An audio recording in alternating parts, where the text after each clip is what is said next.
Hey, what's going on? I'm Matt O'Leary back with another video, and today I will be talking about remaining free agents that the Jets should take a look at.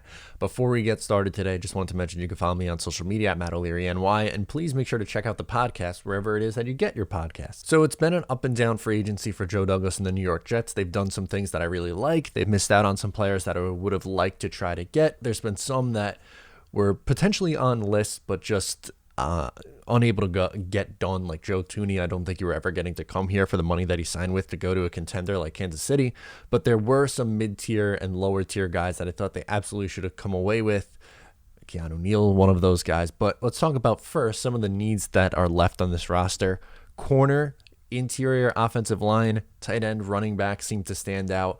And from there, let's jump right into this list. To address the guard position, I would take a long look at Trey Turner. He's 28 years old.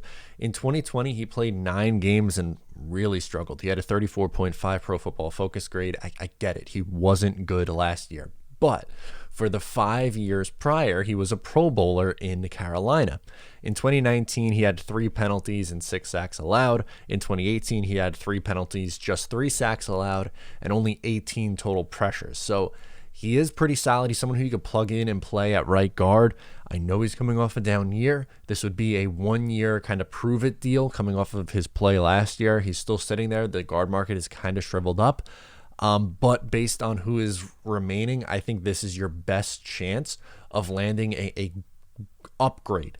Because right now, it's what? Alex Lewis and Greg Van Roten. Pretty much everyone on the market is in that same kind of a category, which is a little bit disappointing. But Turner has the best upside and potentially will be better than either of those two options. And yes, the Jets will likely and necessarily still need to draft a guard early in this draft. Next up, let's talk about Richard Sherman, who is 33 years old. He knows the Saleh defense. Like, that's my biggest thing. He loves Robert Saleh. He's talked only good things about him, and it just seems like the dots are connecting here. He would be a good mentor for Bryce Hall, Bless Austin, Javelin Guidry, and whoever else you draft, because, yes, you do have to take a corner early in this draft as well. He only played 5 games last year, was playing at an elite level, though, in 2019. He was phenomenal, playing like a top corner still in the league.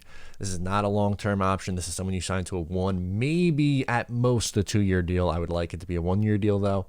And I don't think at this point it would cost you a whole lot, but at this point in free agency, if it was earlier on in free agency, maybe that number's a little bit higher, but I don't think it's going to be as high at this point. And, he knows Robert Saleh. He's worked with Robert Saleh, and I think he would be really good in that mentor role. Usually I'm not someone who wants to sign corners over 30, but I feel like he's one of the rare exceptions, so I would absolutely take a look at him. Next up, let's talk about Adoree Jackson, a cornerback from the Tennessee Titans. He's still only 26 years old, which is intriguing.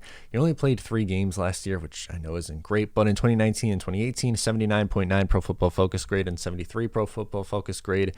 He's still really young. He's a former first-round pick, and this is someone who I think you could bring in and feel comfortable with as a starter. The Jets desperately need depth at cornerback, whether it be on the outside or slot. More on slot corner in just a second, but this would be a great find, one, because he's young, which seems like something that Joe Douglas likes to prioritize, so he could be here for the turnaround, and I think he's a damn good player. I mean, obviously there was talent if he's a first-round pick. I think Mike Vrabel got a lot out of him on that defense, and I think he would be able to perform in the Saleh defense. It's a little bit of a change, sure, but I think he's a good enough corner where he could handle that, and he's young still. Like, I know I mentioned that a couple times already, but if you're going to take a flyer on a guy, I'd rather it be a younger guy, so Adoree Jackson, super intriguing for me. Speaking of slot corner, let's talk about Quan Williams. He's 30 years old, from the San Francisco 49ers, so obviously knows Robert Saleh's defense quite well. 66.2, 80.3, and 66.7 Pro Football Focus grades the last 3 years. He only played in 8 games last year. San Francisco was just ravished with injuries. He's usually good for 14 plus games a year, and he's someone who could at minimum probably be at the same level as Brian Poole. I would still be okay with bringing back Brian Poole, who's still on the market. I just don't think that's the direction the Jets are going to go. I think they are going to go with someone who's a little bit more familiar with the defense. And Quan Williams, yes, he's a little bit older, but still, I think he has a couple more good years left in the tank. He has been great in coverage in the slot, which unfortunately in the NFL, slot corners are usually very hard to pin down, and they're very streaky players, but he's someone who's been very good over the course of his career in coverage in the slot, which is huge, and you need that in the Robert Saleh defense. So I would absolutely take a look at bringing him in. And my last guy, he's a scheme fit, but he's been a little up and down in his career, and that's Matt Breida, who's 26 years old, the running back coming from Miami, but he spent a lot of time in San Francisco. 67 overall Pro Football Focus grade last year, 73.2 the year prior. Career yards per attempt, 4.9. He gets a lot out of them, and he knows the San Francisco offense because he spent a lot of time there earlier in his career. Yes, he never reached that potential that I think a lot of people thought he was going to reach, but he could still be an effective back. He's still young, and he's going to be cheap. What would it take to bring Matt Breida in? A couple of $1 million on a one-year deal?